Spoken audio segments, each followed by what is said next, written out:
Welcome to a platform where we debate on the top stories of the NBA, NFL, Major League Baseball, and other leagues with the best in the world of sports. You'll also get interviews with many athletes and media talents at several basketball events, including the WNBA and college basketball. My name is Rafiq Ulazon, and this is Nothing But That Sports Talk. Here's Caitlin on the handoff to the hole, off the flat, and in! 3 to tie. Clark inside, got it! Now Caitlin at the line. For the record. She ties it with that one. This for college basketball history. She does it with a foul shot. Caitlin Clark becomes the all-time leading scorer in major college basketball history. Yeah, Caitlin Clark broke another scoring record as I welcome to this episode of Nothing But That Sports Talk. I'm Rafiq Ulazon alongside Shari Nycole. You probably seen her on a couple of platforms. You probably see her on 3-on-3 podcasts with Chris Williamson and Dexter Henry and Tarika Foster-Brasby, people who have actually interviewed in the past. Welcome to the show. Thank you so much for having me. It's an honor to be here. Yeah, it's an honor to have to bring you aboard. And I see your resume. You've done a lot of radio hosting, go to the studio, and you mentioned before you got on there, you bounced around from a few states, from Chicago to the DMV area to now Atlanta. And obviously you're loving the ATL life. Yes, sir. Let me tell you something about Atlanta. This is like my second home. Like I've never lived anywhere outside of Chicago that felt like home for me, except for Atlanta. So hopefully I get a house really soon, get some property out here and keep it pushing. The people here are great. I've been able to really build my brand out here. So I'm super excited to say that I've been here so far for 7 years. Yeah, but before we get to everything career-wise, what's your overall thoughts on Caitlin Clark surpassing Pete Pistol for the all-time scoring record in March Madness, or NCAA matter? Yeah, I think, for me, anything that brings a level of excitement to the women's game excites me. Caitlin Clark has certainly earned it. If we look at just how prolific of a scorer she is, especially beyond the arc, it's beyond impressive. And so for a woman to now take the trophy, so to speak, when it comes to the scoring record overall in the NCAA, I think is nothing short of extraordinary. I do think that she set a precedent that we could possibly see broken, in a few years. We're looking at players like Juju Watkins coming up and doing really well. South Carolina has a lot of talent on their side as well. So I think we're watching records being made, but the game has become so advanced. I believe we're also watching records that we could very well see broken in the coming years. But shout out to Caitlin Clark. There's nothing I can say but congratulations, job well done. Her going into the WNBA with this level of an accomplishment is huge, and it just continues to help her stock rise. I saw her, I think, on a State Farm commercial. Nike did a spot. She's all over the place. So shout out to her and continued success to her as well. She's going to be coming to the WNBA draft later this year at Brooklyn Academy of Music. If you're not familiar with that, it's close. It's literally next door, a few blocks away from the Barclays Center where the New York Liberty played, and a few blocks away from LIU Brooklyn, my respectful alma mater, who has a place in my heart. And yeah, that's pretty much it. And my other question is, what are your overall thoughts on Caitlin Clark's basketball career from start to finish? I think one of the things that we need to acknowledge is not just Caitlin Clark, but her coaches and her teammates. I think, her coaches put her in a position to be successful. So just as much as this is her award, I have to shout out her coach, her head coach as well, who allowed her the brevity to be able to do this. They have a system, obviously, like any other team, but that system revolves around Caitlin Clark. And so she has the trust of her coach to throw shots up from half court. Let's just keep it a buck. Most players don't have that kind of leeway. But I think with a coach seeing that she had a special talent and then facilitating and putting the pieces around Caitlin for her to do this is just as important as us talking about Caitlin Clark. I'm interested actually to see how she performs at the WNBA level. I think she'll do well. But in terms of her ability to attack the basket successfully, I think we're going to see that, trend off at least a little bit. Outside shooting wise, she's unstoppable. I don't care what level, the professionally, collegiate. I just think that she's one of the best shooters this game has ever seen, men or women's side. And so I think she's going to be very tough to stop beyond the arc. But when we talk about putting the ball on the floor and attacking the basket, I do think she's going to have to make some adjustments. I think her future is bright. And if she's in an environment where she has a coach that, again, facilitates her gifts, she could very well, be another another star that shines brightly for the WNBA for many, many, many years to come. I do think that it's important to just this is again, I want to stress the accomplishment is great, but I also want to stress it takes a coach that believes in you at a high level. It takes a coach that has trust in you to get you to the point that Caitlin Clark is at now. So I'm not trying to diminish the accomplishment, but if she didn't have the coaches she had, she's not doing that. She got the green light. Ravik, the green light. She can shoot. She literally has the green light to do whatever she wants to do. And when you have that and you have her type of talent, that's how you break records. That's exactly an interesting point. Right now, it's all a matter of how far she's going to go with. Well, she'll probably win the Big Ten tournament, but now it's all a matter of how far she can go with March Madness, considering she had losses against UConn, UConn, LSU in the national championship game last year, and then of course get a second round upset to Creighton from the Big East. So even though she's had a phenomenal regular season scoring wise, it all boils down to how well she plays at March Madness, which is why I kind of mentioned March Madness earlier in the conversation. Absolutely. And here's the deal too, Rafik. They're beatable. I don't see them in the Final Four. I'm just gonna be honest with you. If they make it to the Final Four, good for them. You know, God is doing miracles. Proven to be beatable. I don't see it. They prove it to be beatable. You're right. You're the losses that I mentioned recent March Madnesses, right? You're the losses, right? They proved it to be beatable, especially in close games. They got shellacked by LSU in the national championship game last year, making into Angel Reese having bad headlines. The only thing good about it was the championship ring itself, but it led to a lot of negative headlines, which you get for all the gestures that she had, throwing up gang signs and creating bad media attention for herself. But she brushed it off. Now this year, almost anybody could win. I mean, UConn, they're still there, even though they still dominate the Big East, they're not as good as they used to against non-conference teams. Absolutely.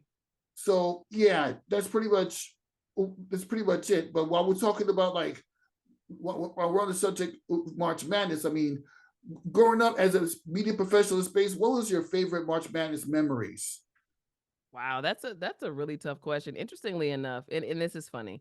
Outside of me playing college basketball, I think for me coming up, I was really more intrigued with the men's college game and the women's professional game. Outside of the Chicago Bulls, because I grew up in Chicago, love Michael Jordan. Outside of them, I had a real affinity for men's college basketball and the WNBA when it was birthed.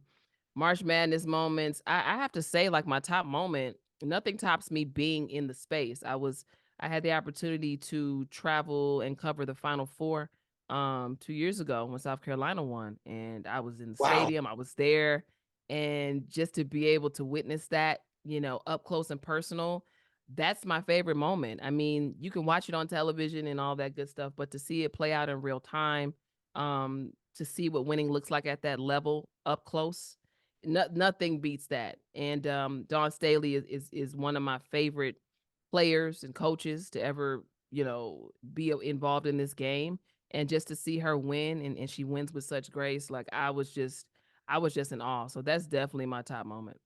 Yeah, you know what? Yeah, that's actually a very interesting point. And funny enough, it happened a year after Aaliyah Boston was literally crying when she couldn't hit that putback layup that would have taken out Stanford and I believe it was like it was in the quarterfinals or finals, somewhere around those rounds. But when you couldn't even defeat Stanford, who has a phenomenal winning culture too, thanks to Tyra, very nice coach. And women's college basketball, we have technology. They have some very good coaches that knows how to build a player's development from start to finish. Yeah, absolutely.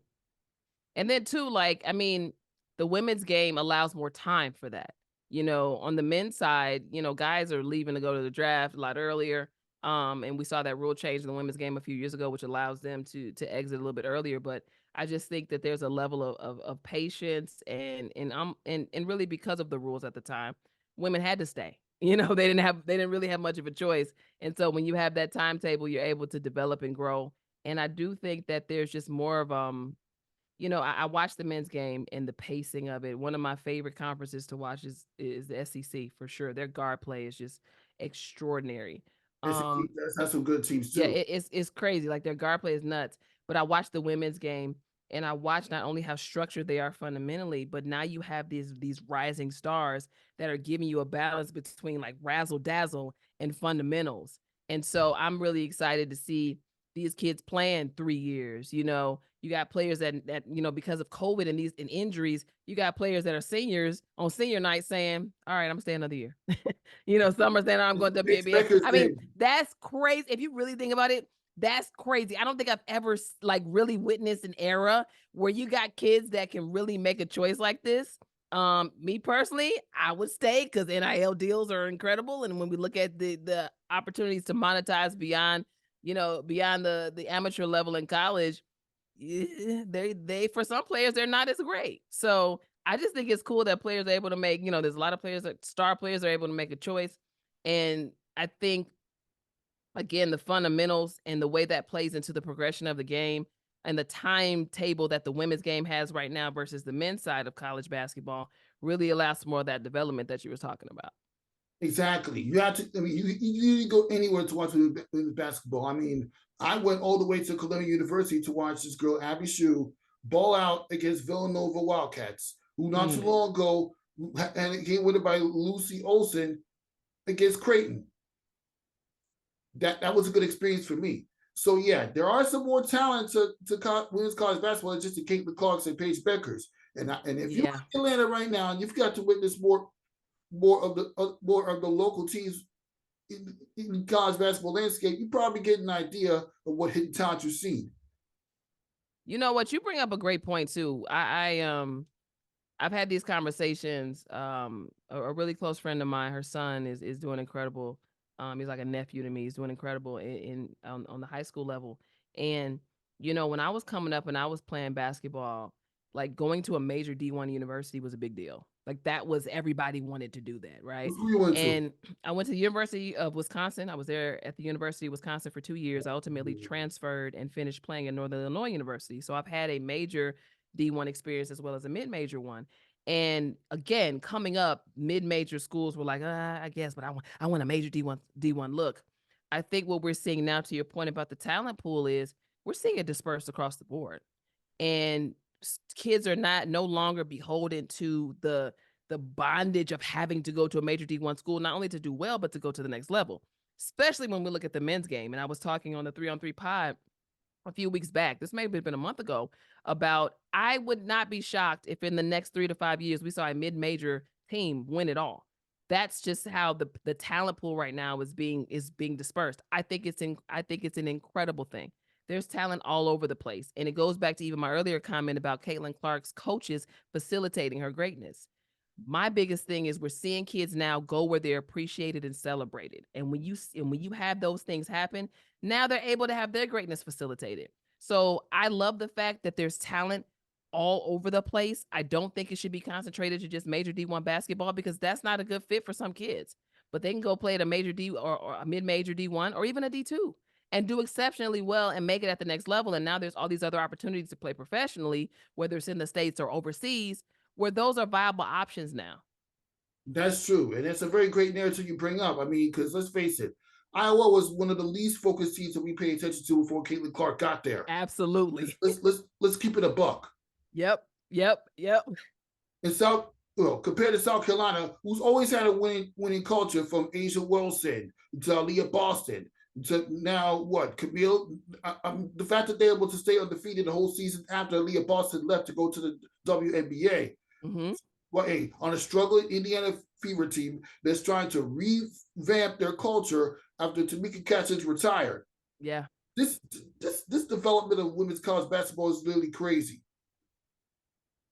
I think that there's an exceptional pool of coaches on the women's side that are staying there.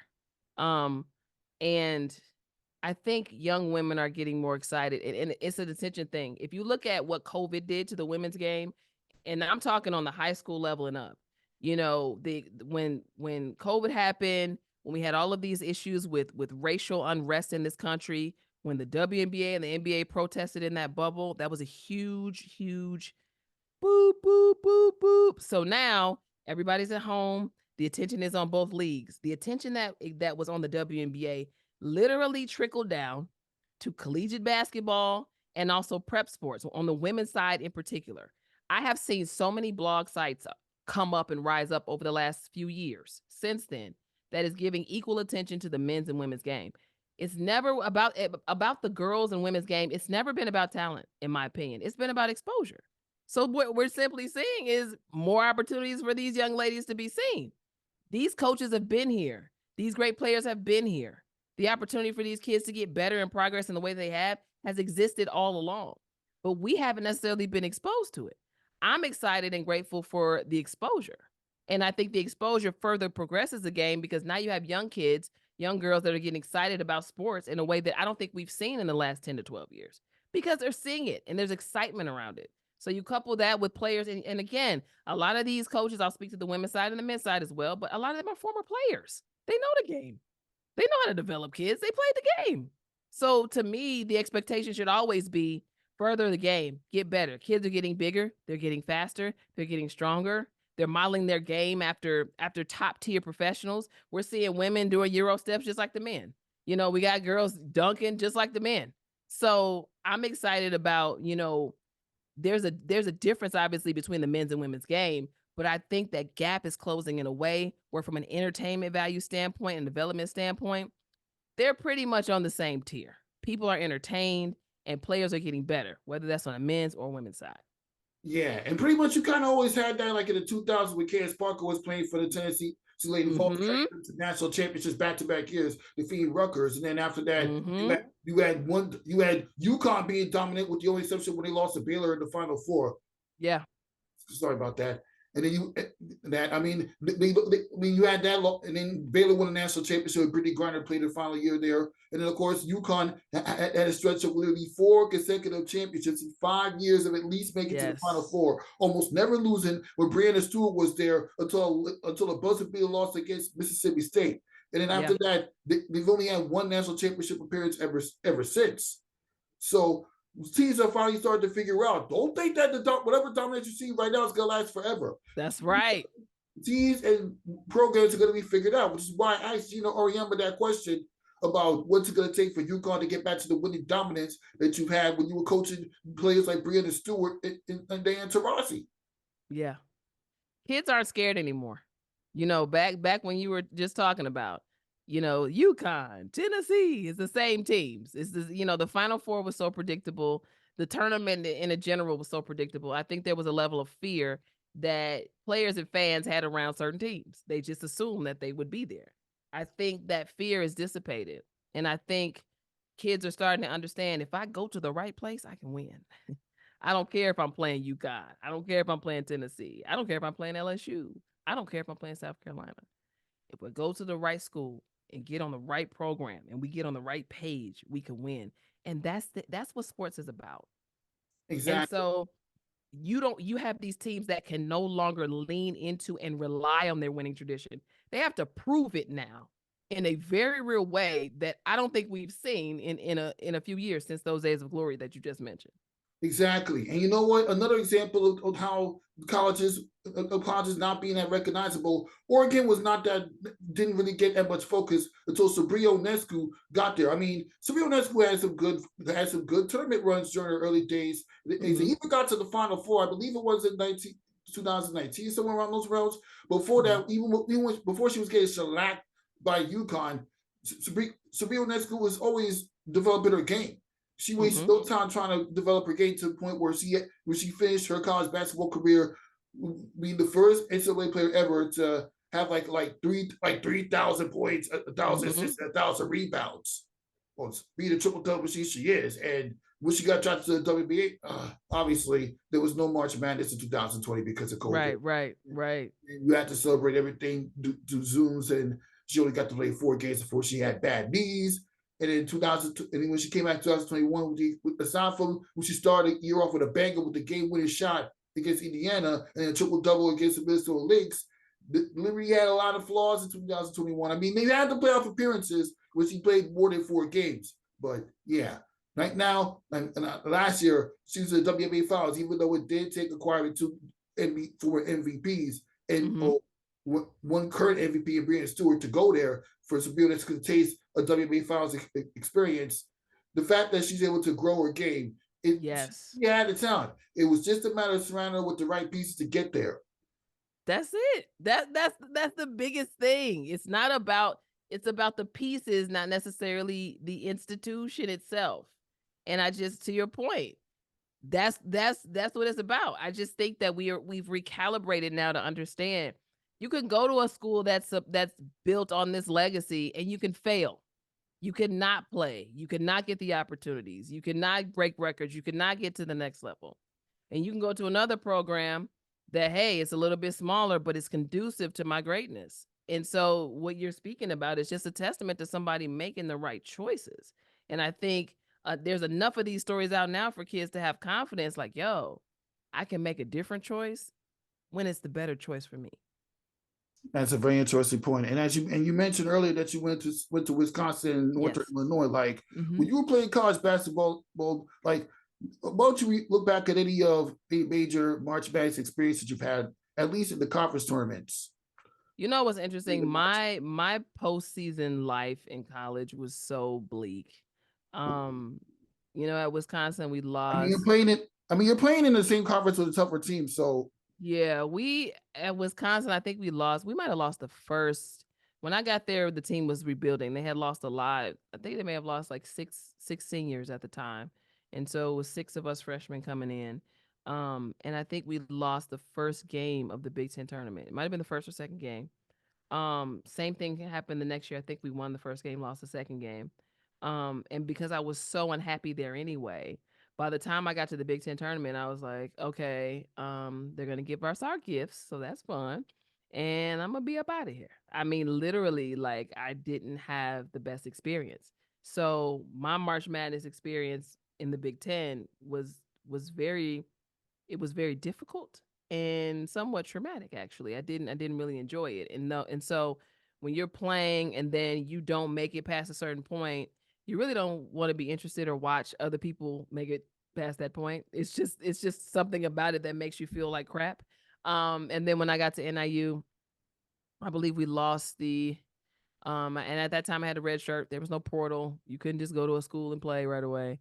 I think my first year playing, I think we may have lost the second game of the conference tournament. And then I think we lost the semifinal of the championship my senior year. So I never got to the big dance, never got that experience. At least you played the conference tournaments. Oh yeah. I mean, the conference tournaments, it's a special time and it feels different. That's the thing I remember most about it that wasn't, traumatic. And my time at Northern Illinois University was so much better than Wisconsin. Like, it's not even comparable. I really enjoyed my experience there and who I play with.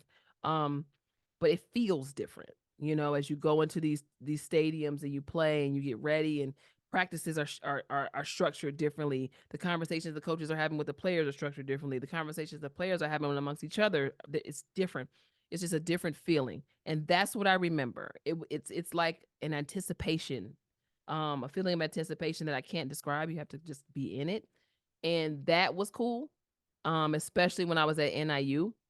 But, looking back, I wish I would have had a chance to at least experience an NIT tournament, or at least experience, obviously the NCAA tournament, at least be a conference champion. Those type of things are what you go on the court and you play for every single time you play. And so to not reach that marker, especially coming out of high school when I had so much success with the team I was with, was very challenging for me. But I learned also why I was there, why I was playing, what I wanted, what I didn't want, what to embrace and appreciate, maybe that I had taken for granted in the past. And so I don't regret a thing, but I definitely wish that I had more, exuberant experiences and feelings overall towards March Madness when I was a player. Yeah, I mean, you're kind of one of those I've interviewed so far that actually say that you had a tougher college basketball experience than a high school experience. Oh, absolutely. Not even comparable. When you were in high school, absolutely. When your talent was built to play high school basketball, it kind of tells you that. You kind of like acknowledge that the minute you step on the court. But when you get to the college level, playing for a Power 5 school, it's going to be tough to get adjusted to the next level. I mean, I've interviewed this one lady named Abigail Wise not too long ago. She had to go to a JUCO junior college, before she went to an HBCU school school, Coppin State, after a game was developed. And well, obviously, we talked about like her game development, having the right coach. And you mentioned earlier that it was like for the players to have the development that they need and the team to have the development need to get to the big dance. It's all about being coached by the right right men or women. Absolutely. I have to agree with you 1,000%. And I'll just be honest with you. I didn't, hindsight 2020, I should have never gone to Wisconsin because it wasn't the right coach. The build up of it, the setup of it looked good. You know, I was able to, you know, go in that freshman class, which was one of the top freshman classes in the country, with several of my AAU teammates, and one of them being my very best friend. And that was appealing, and knowing that they were rebuilding and they would need us right away, because coaches say that to you too until they don't. But had I had, like, Carol Owens was my coach at Northern Illinois University. Had I had a coach like Carol Owens coming in to college, who knows what kind of player I could have become. But I spent 2 years being diminished in a way, and then going through the mental trauma of not achieving at a certain level, and somewhat not understanding why I wasn't getting certain opportunities. And this is not to sound like a victim, but I hope this helps somebody. I did not choose the right program. And there were already structures in place. There were already promises made that I had no idea about. They already knew what they wanted to do. And although they loved my game enough to bring me there, they had already decided what type of player I was going to be. And I was not clear on that, because that's not the type of player I came in there to be. And so you have to be very clear when you are going through the recruiting process about what coaches' expectations of you are, not only what their expectations of you are, but do they know who you are? And not just as a basketball player, but as a person. When I was at the University of Wisconsin, they did not know who I was as a person or a player. The only person that I could say knew to a large degree was Denise Dove Ianello. She was my assistant coach at Wisconsin for 2 years. The 2 years I was there, actually a year and some change, because she ended up leaving women's basketball and just to become a full-time mom and wife, and she took a different turn in her life. But she recruited me very heavily. She was the one that was on the phone with the phone calls, and she was the one getting to know me. And I didn't really have many dealings outside of that with any of the other coaches, including the head coach. There were some, but there weren't many.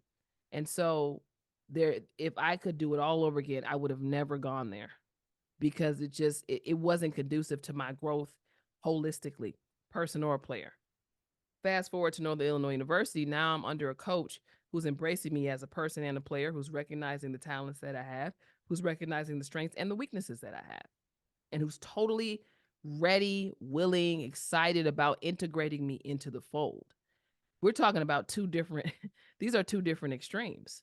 And so, again, whoever is listening, watching, I want you to be very conscientious. This goes for parents and elite athletes who are undergoing the recruiting process. Be very clear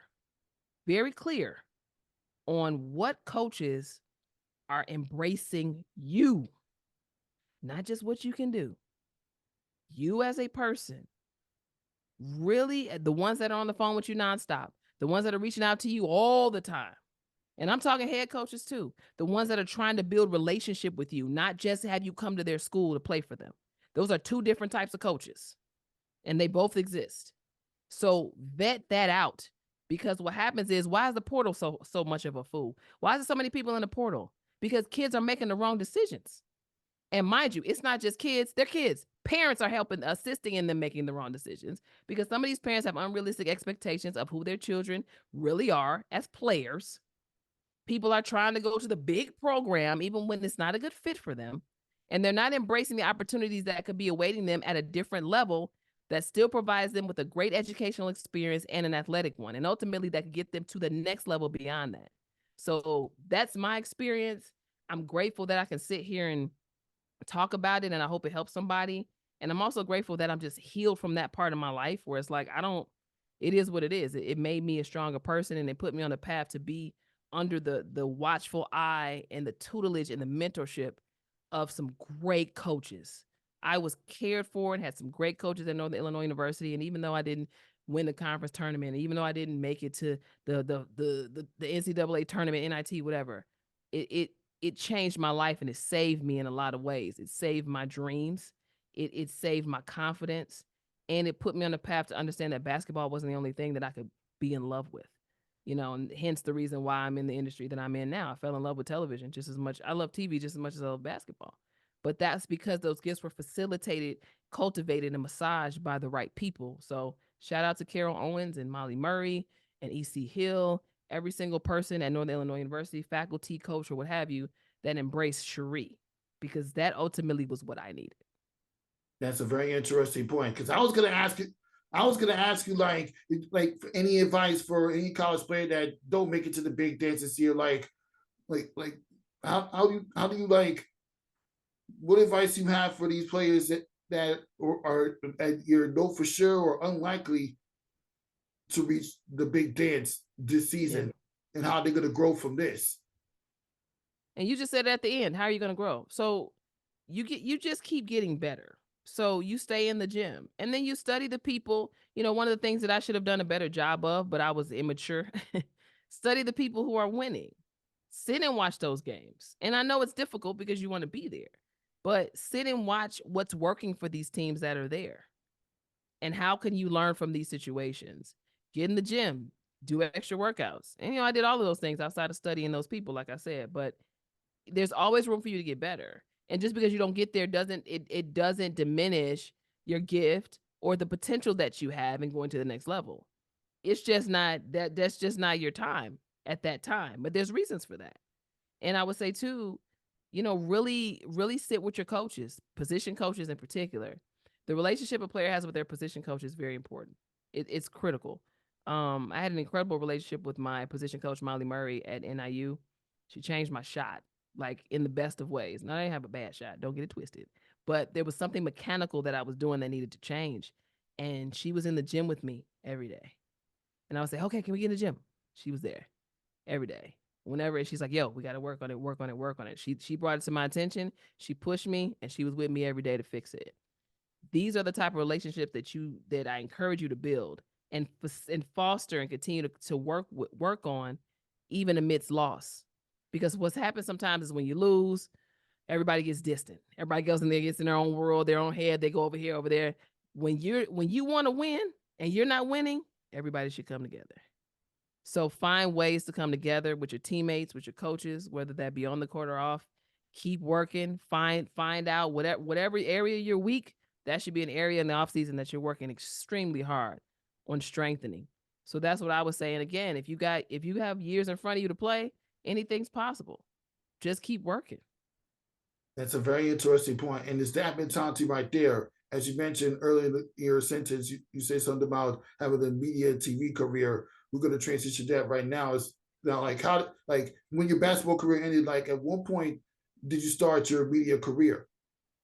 It's interesting. I knew my junior year, my academic junior year, that I really probably wouldn't play past college. I had the ability to play overseas. It just wasn't something I wanted to do. At that time, I was still very much tied to being home. So I didn't want to go overseas by myself and live that life. I just wasn't interested. And by my senior academic year, which would be my junior playing year, I had a great experience, but my knees started weighing on me. And I actually had to have a scope done the summer coming out of my junior year. And I was like, yeah, this is about it. But getting to NIU, my head coach connected me with her former academic advisor, Dr. Arthur Dorderline, who was still at the school. And he became my academic advisor.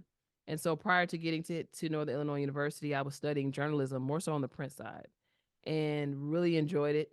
And I got to Dr. Dorderline and sat in his office, and he said, well, I'm going to ask you a question. He said, if you had the choice, would you rather do journalism in front of or behind the camera? Would you rather be behind it, in front of it? And I said, good question. I want to be in front of it, And he said, okay, well, let's do the broadcast track. Let's get you in these classes where you can get some real life anchoring and news experience, and then there's a producing and directing component to your coursework as well. So you get a well-rounded experience. I was like, oh man, this is dope.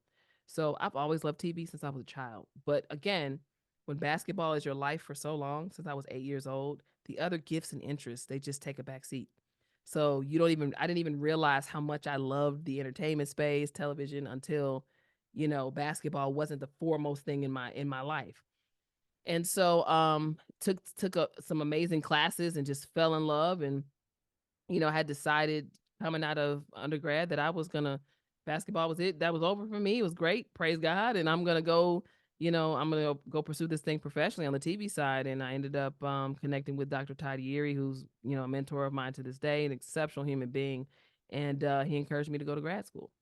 And I was like, oh, that's intimidating, but okay. And he has a PhD, I believe, or a doctorate from Northwestern University. And Dr. Dorderline, who was my academic advisor that I mentioned, also had a PhD from Northwestern. So they said, apply and take the GRE. I did all that stuff, ended up doing a year at the Medill School at Northwestern, where I got my master's degree in broadcast journalism. And I just hit the ground running. Got my first job as a producer for Towers Productions in Chicago, 2 months after I graduated. And interestingly enough, and I hope this helps somebody, I had a lot of fears around what I would have to do to create a life for myself and a career for myself in front of the camera. I always wanted to do it. That's why I went to school to be in front. But while I was in school, I developed all these skill sets behind the camera. And so I became this like dual weapon.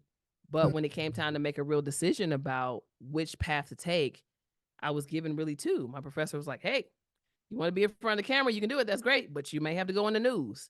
You may have to go move somewhere that you don't want to be and do some things you don't want to do. Make money that's not that great. And I'm like, oh, that's horrible. I just wasn't willing to pay that price at the time. And they said, well, if you produce, you can climb the ladder pretty quickly, a lot more quickly than you do on air. You can make more money, sooner. And I said, and then they were like, hey, if you can try to just work your way from the back to the front. And I was like, I'm going to do that. And looking back at it, should have went after what I really wanted to do. But at the same time, I developed so many great skills. I became an incredible producer and have had the opportunity to work for, TV One and Tegna and Fox Soul and the Biography Channel and A&E and all these different shows, and just working in news, talk shows, building my skill set, studying the talent that I'm producing, always knowing, man, I want to get in front. I really want to be in front of the camera. And so I always kind of ran into these walls. And the reality is you have to take a step beyond like the limits you see and stop blaming people for why you don't get to a certain place. And I blamed people for years. Like, they know I had this gift and they're keeping me here and they know I can be in front of the camera. The reality is I signed a contract to be a producer. So anything else in addition to that, that's nobody's responsibility. They don't have to give me that just because I have other gifts. So when COVID-19 came, everything stopped. I lost my job like most people. I had nowhere to go because everything shut down. And that's when I started my podcast. Initially, it was on IG Live, Just a Thought with Shari Nycole. And I called all those contacts that I gained along the way as a producer. And that was the thing that producing did for me that I will always cherish. I got a lot of numbers in that Rolodex. I got a lot of emails. I got a hold of a lot of people. I was able to engage with a lot of people behind the scenes and develop relationships, whether it be with managers, publicists, talent, what have you, that I still utilize to this day. And so I reached out to folks. They started jumping on IG Live with me. That eventually became my podcast. And, from there, I got my radio hosting job at the Willie Morre Jr Show at the end of 2020, right at the top of 2021. Podcast was going strong, developed some amazing content because I'm still a producer as well. Developed some shows with two of my really close friends and producer partners at the time, Selena Johnson and Dr. Salisha Thompson. We pushed some stuff out, sold it to Fox Soul, sold it to TV One. So I really became engrossed in the type of career that I always wanted. And so now, it's been great. I'm producing and hosting some content with Essence and continuing to do what I do on radio. I'm really, moving more in the sports space now, which is fun. I always wanted to kind of work in sports back in the day, but I got discouraged, Rafiq, because somebody I don't even remember this guy's name. So I sent a demo in to the Big Ten Network, and his feedback was, you're good, but you talk too fast. And I get that all the time. I mean, it's crazy. I get that all the time. Like, it's crazy. I talk a lot faster than I'm supposed to. I don't think anything's wrong with how fast you talk, nor do I think anything's wrong with how fast I talk. And the thing was, I just got so discouraged. I stopped going after sports stuff. And I said, well, I don't want sports to limit me. They say I talk too fast. I just took that because, again, when you're an athlete and you're young and you're constantly getting this, is the praise and the great job. It's difficult to take that harder constructive criticism. And so I took that and I allowed it to take me off the track of sports. But the reality is I love sports. It's a big part of my life. And I love connecting the dots between sports and culture. And at the intersection of sports and culture, I think there's some beautiful things. And so being able to cover sports on radio, being able to, guest host, guest co-host on 3 on 3 Pod, being able to have conversations like this with you, being able to now do some things for Essence Black Women in Sports, like sports just chased me down. And no matter how I tried to get away from it at a certain time in my life and career, here we are again. So I've kind of been around, doing a lot of different things, but I'm grateful that God has just brought everything full circle. And now I'm able to utilize the talent and the producing side of my brand to now do what I do, whether it be on radio, television, digital media, what have you. So it's been a very challenging journey, but it's been very rewarding. And I'm grateful for all the people that I've continued to work with, come across, and I've learned so much and so much about myself. And I'm a jack of all trades. I can literally do it all. And had I gone the other route and just went as talent out of grad school, I can't say that I would have the skill sets that I have now. So at the end of the day, it all worked out. Yeah, it worked out indeed. I mean, you got to work. You produce your own show. You're working with Dexter and Chris Williamson on 3 on 3 podcast. And I've seen you interviewing some people that work in other industries for your show at the local radio station down at ATL, and you've got some pretty extra stuff. And you mentioned something about doing some other production work by the producer that invites you to be on air show like not too long ago for a fundraising opportunity. So that all that would not have happened if you didn't take that route you're taking right now. I mean, although you might have regret not taking the honor side for little, you did everything you had to do in order to get to where you are right now.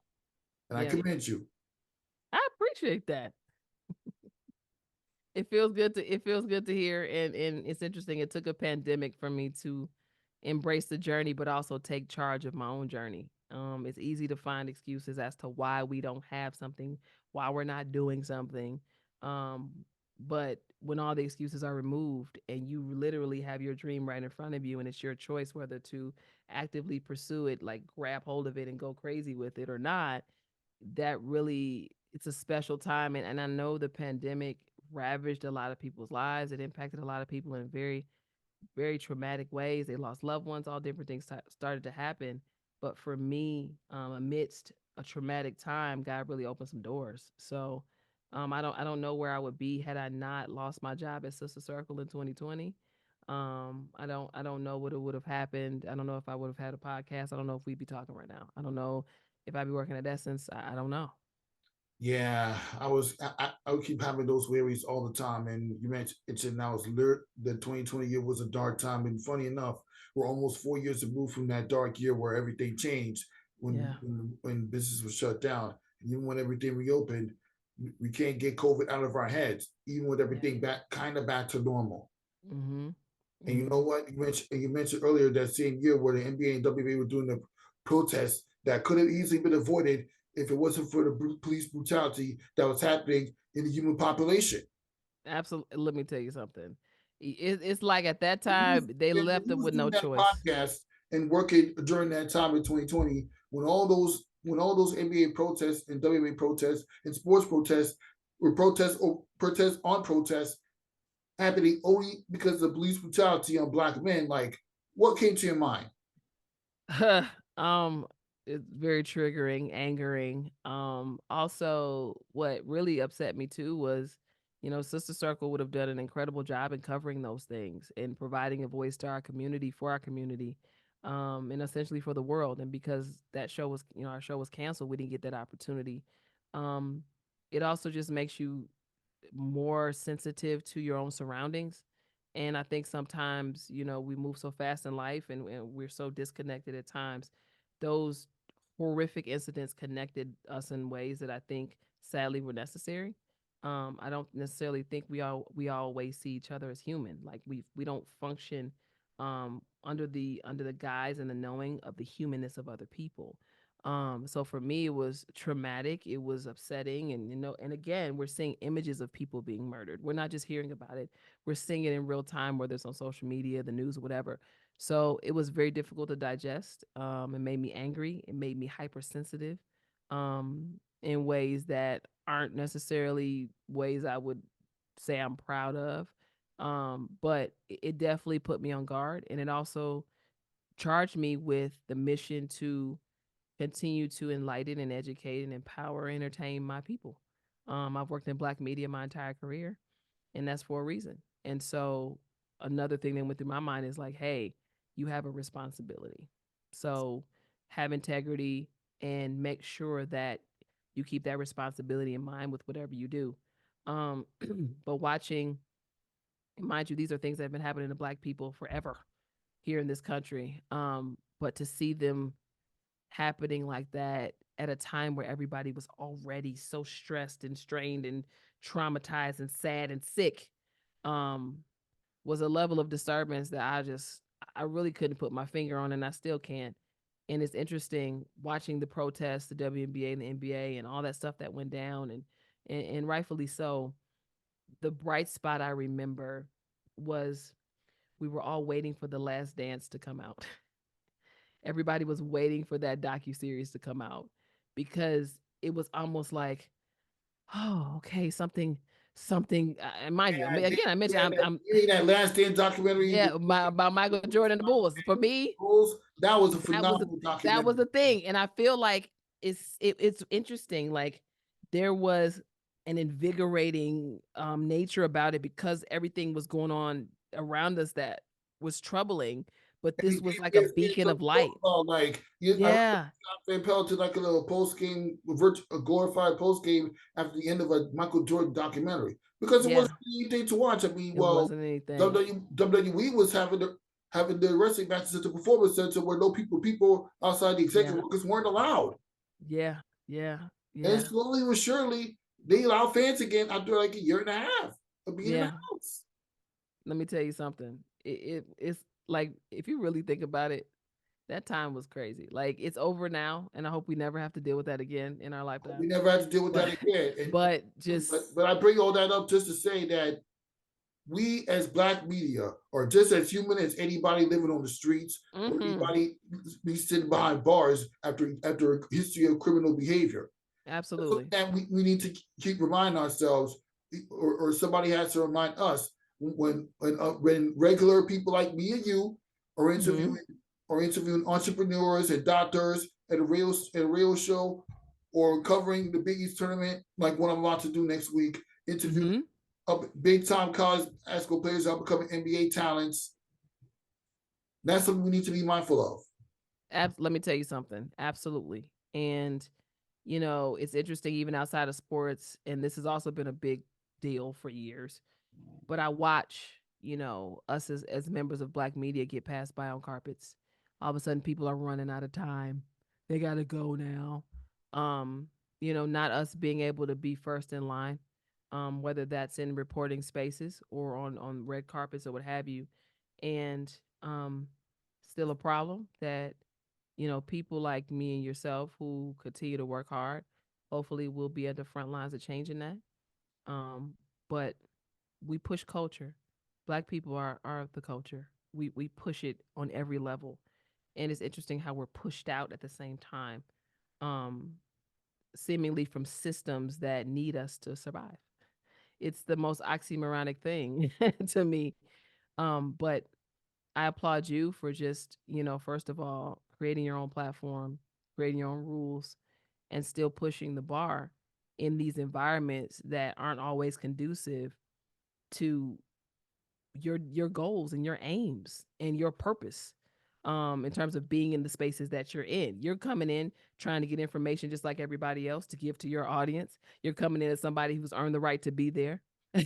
You're coming in as somebody who pushes the culture.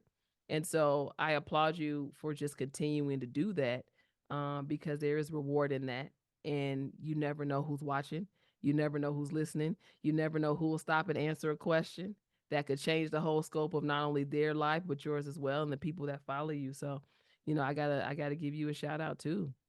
And I'm grateful for that. While I may not get the same following and engagement like everybody else, the fact that I'm publishing something so one day the right people can see it, including yourself, that's a big deal. It's a huge deal. And that's the thing. Like, and you know what? You talking, and you just mentioned earlier in the conversation that it's like somebody's willing to give you the opportunity that you didn't envision, or give you opportunities that you did not want, but you do it anyway because it's actually a dream. I did not have to worry about that. I mean, when I was working at WDV Public Radio, I wanted to go the biggest to them, but they was like, "Oh, okay, we're going to give it to undergrad seniors." Is unfortunate. That's crazy. But I was like, you know what? That's fine. And then when I was trying to cover it as nothing but that sports talk, it took me 3 tries to finally get my foot in that door at Madison Square Garden. If you was living in New York, or actually played the Garden or came to New York at any given time of your life, I don't need to tell you how many times it is being at the Garden for a basketball game. I wish. I've never been to the Garden in my life. They come down when you get the chance. You know what's funny? Like, I love New Yorkers, but I don't like New York is like, I can only stay for like 2-3 days. And I'm like, okay, I'm ready to go home. I need somebody to help me like really fall in love with New York. Cause I think you guys are great. I don't, you got like, there's the New York Edge building. Y'all got everything. Y'all got everything. It's not y'all, it's me. There's Central Park. We even got gyms literally everywhere. Whether it's small, there's like the small areas or big areas. We even got gyms for days. We even got Planet Fitness for days. It's me. Trust me. It's not y'all. It's me. You just have to come down. You just have to come a little bit more often to get adjusted to the New York lifestyle. Correct. I'll take that. Exactly. Now, and you mentioned earlier that you wish you was into sports. I mean, I was just going to leave it to one question, like, how were you able to balance sports entertainment coverage right now as you are, from working the 3RP podcast, talking sports with Dexter, Chris Williamson, and Tarika, to all of the entertainment jobs you do on the side? Yeah, that's a good question. It's hard, and it's not always a balance. For me, because I'm on different sides of the entertainment spectrum, I don't have the luxury of being engrossed in sports all day, all the time. And a lot of and people that function in the sports space, that's what they do. And I mean, because they're great at their craft, like they're experts in their craft. My expertise in sports comes from not only my experience, but again, my intention and ability to connect sports and culture. So I've come to not put as much pressure on myself to know a box score, all the box scores and all the stats. I look at it and say, okay, what happened today? What games can I watch? The ones I can't, how can I keep up? Make sure I have Get Up Mornings at Sports Center on. Check the box office. Check the the scores and see what's going on, and then look for opportunities to create a broader conversation around sports. Because the people that I'm around are incredible. They know the X's. They know the X's and O's. They know all the scores. They know all the players' first and last names. And those are areas that I struggle in at times, honestly, because my bandwidth is only but so much. So for me, I ideate and brainstorm around what is the story, what a sports story is it, whatever the sports story is. Who are the players? What's the components? Okay, got it. What's the conversation that I can have or add to? I already know people are going to talk about how well somebody performed and all of that. What does that performance mean for the larger scope of the game? What does that performance mean for their team? What does that performance mean for the culture? So I've just kind of found my niche that, and again, it's not to diminish knowing exactly what's going on in these games, because you should. But for me, I know if I'm up the crack of dawn and I've gone over here, I might have an event to go host, I might have all these things to do, I'm gonna miss games. I'm gonna miss certain things. So keeping up with things as best I can. And on the other side of it, finding stories and gems within the games themselves that create additional conversation, and also that facilitate conversation and interest amongst people that may not even necessarily love sports. And to me, that's the fun challenge that I I put myself in place to try to win every single day. That's a very interesting point. It's because that winning mentality that you always had throughout your career is what led to you having conversations related to Women's History Month or History Month, whatever you want to call it. Yeah, yeah. And we transition into this question right here. Like, what does Women's History Month mean to you as a Black woman in entertainment? You know what's fun is I would say over the last maybe 6 years, I've really been most invested in um like not only how I come across as a woman, but how I can uplift and empower other women. I have been blessed to have an incredible mother and amazing aunties and an incredible grandmother. Like I've been reared and raised by some phenomenal women. On the other side of that, that's been balanced by me being reared and raised by some phenomenal men. But I think as I've come into womanhood and in my 30s in particular, and really examine more my existence as a woman in this world and how that's tied to my own mother's experiences and what I've been able to garner from this particular mentor, my mother, my aunt, my own sisters. I've come to embrace womanhood in a very special way, in a way that I hadn't prior to. And so for me, Women's History Month is like a shout out. It's a chance to go completely crazy with beating everybody over the head about how incredible women are, how supernatural we are, how we literally can do any and everything, and how we still carry this element of divine femininity and softness and support, that and nurturing that literally makes this world turn on its axis. So for me, it's a chance to push as much access out there as I can and much information as I can, but also own my space as a woman and push the bar and challenge other women to do the same. So I love March. Women's History Month is so necessary, and just to feel celebrated. You know, it's a lot of women out here who don't feel seen. You know, as I would imagine, it's a lot of men, but you know, who don't feel seen or who don't feel heard. And so I feel like this month, just even if it's just for 31 days, it gives us a chance to have some visibility, to have some conversations, It and should to be get to Women's be History Month heard. every month. That's what I'm saying. But it's great. It's great. Yeah. But yeah, and you know what? If you continue working hard, you're gonna get one of the recognitions in Women's History Month somewhere in the near future. Oh, I appreciate that. I received that. Because you're around that all the time. You're doing a lot. When I first saw you on the podcast with Chris Williamson, I'm like, I gotta invite you on the show sometime. And we made it happen. We did. I appreciate your patience. My schedule has been stupid, but I was like, yo, we got to make this happen before I go out of town tomorrow. So I thank you for your patience. I thank you in seeing the value in me enough to have me on your platform. I don't take it for granted. You know, this is your platform. You can have anybody on this show that you want to. And so it's an honor for me to be chosen. I appreciate it.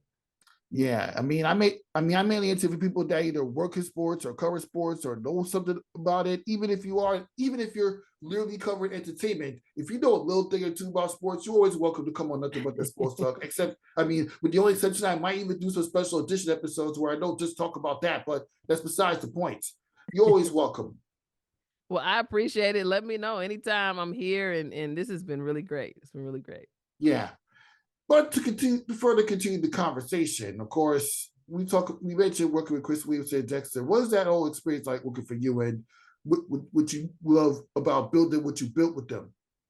Well, it's interesting, for me, it's just been, co-hosting. It's been a great opportunity, and Tarika and Chris in particular have been great. Dexter was great. I worked with him one time when I guest hosted, and super fun guy. Like everybody's just chill, laid back, knows their stuff, funny, charismatic.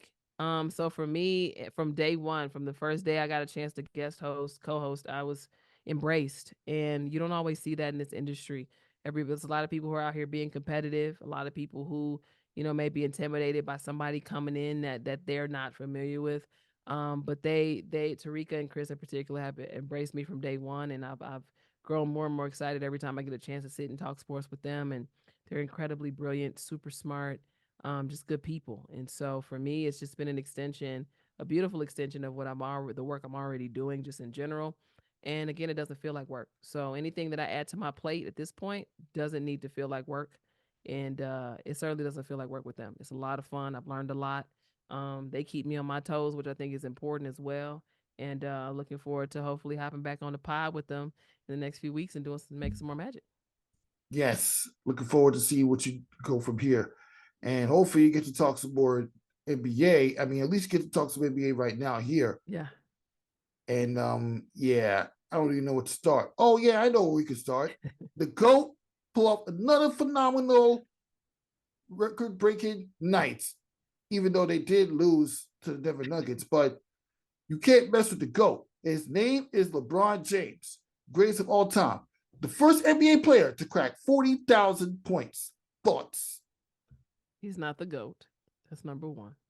Don't disrespect. No. He's not the GOAT. Okay. No. I know you think Jordan's better than LeBron James. No, he's not. Stop it. Michael Jordan is the greatest basketball player that ever lived. LeBron James is one of the greatest basketball players that ever lived, but he's not the GOAT. And actually, I have Kobe in front of him as well.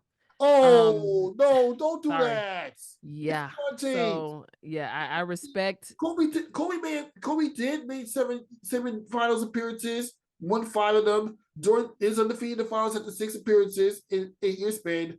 But how many people carry 2 different franchises to 4 finals, 8 consecutive years in the finals as an individual, 10 overall within a span of like 50 years? 40,000 points. Jordan didn't get that far. Kobe, may God rest his soul, didn't get that far. You can't sleep on that. But thoughts? Here's the deal.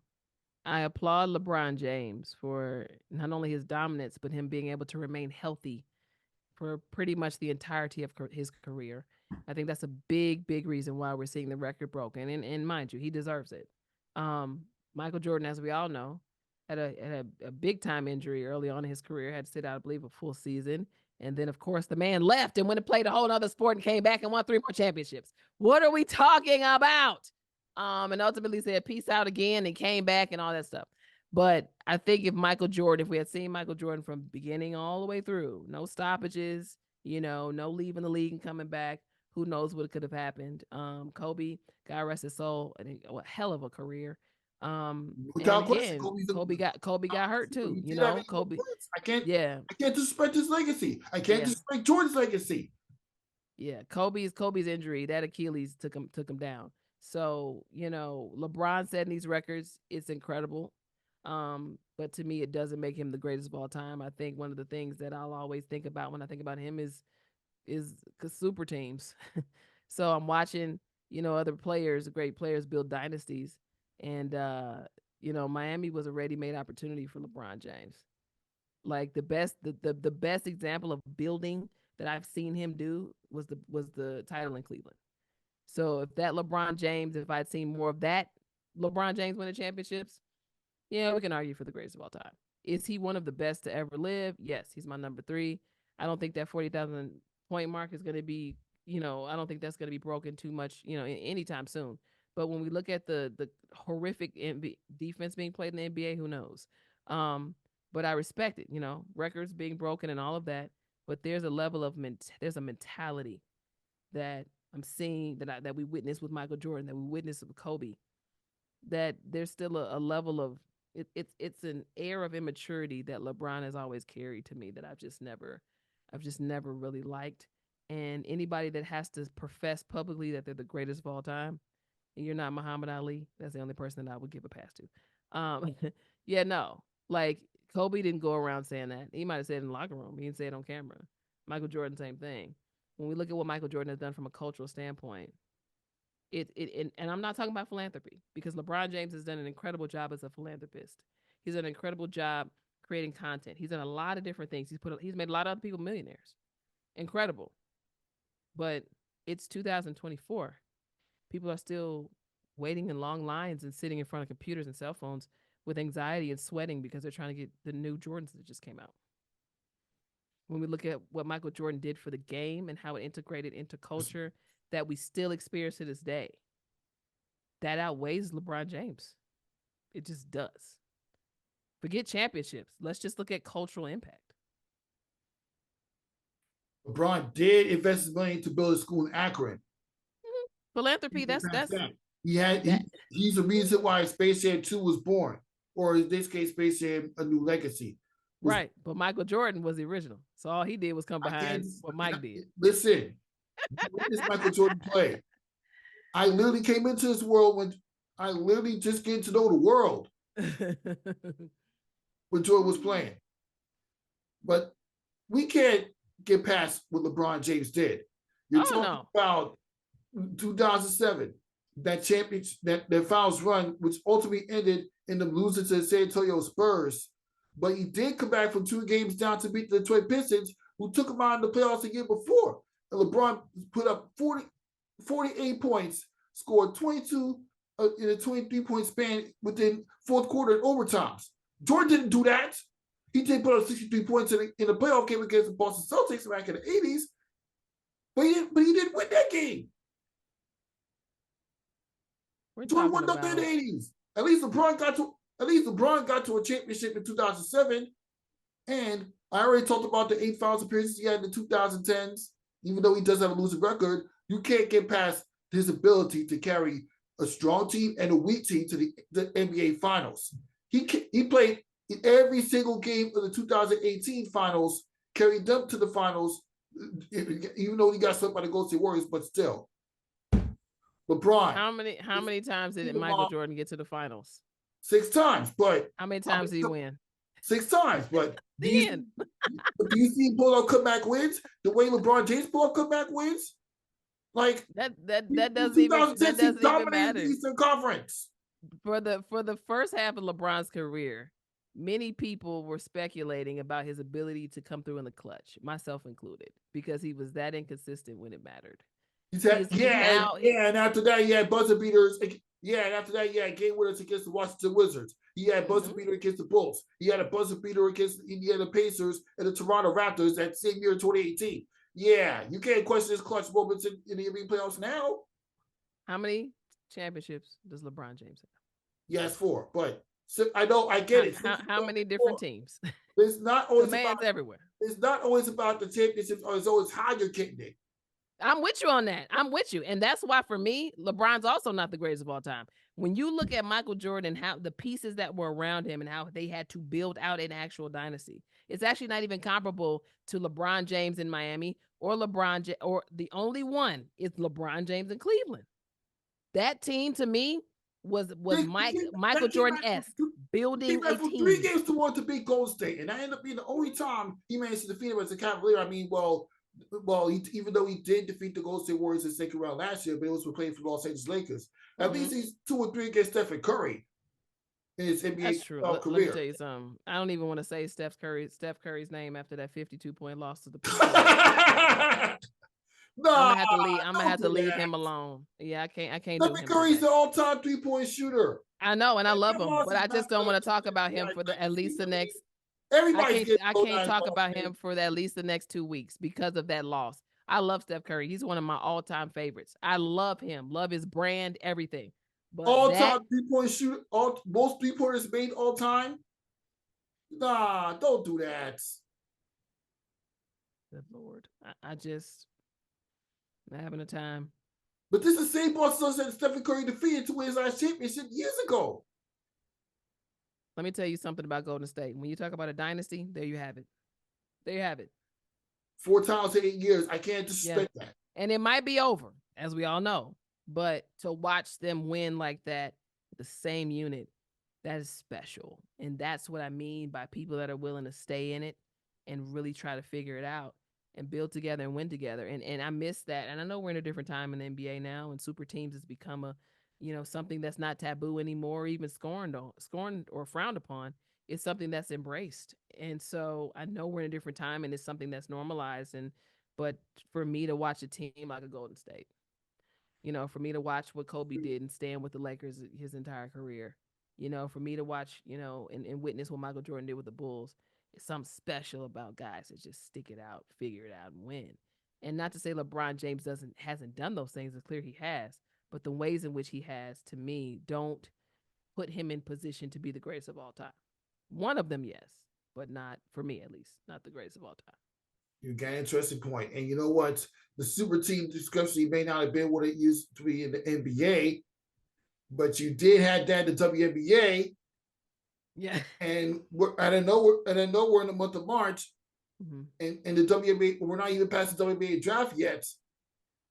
But I know you followed what happened last year where you had the two super teams.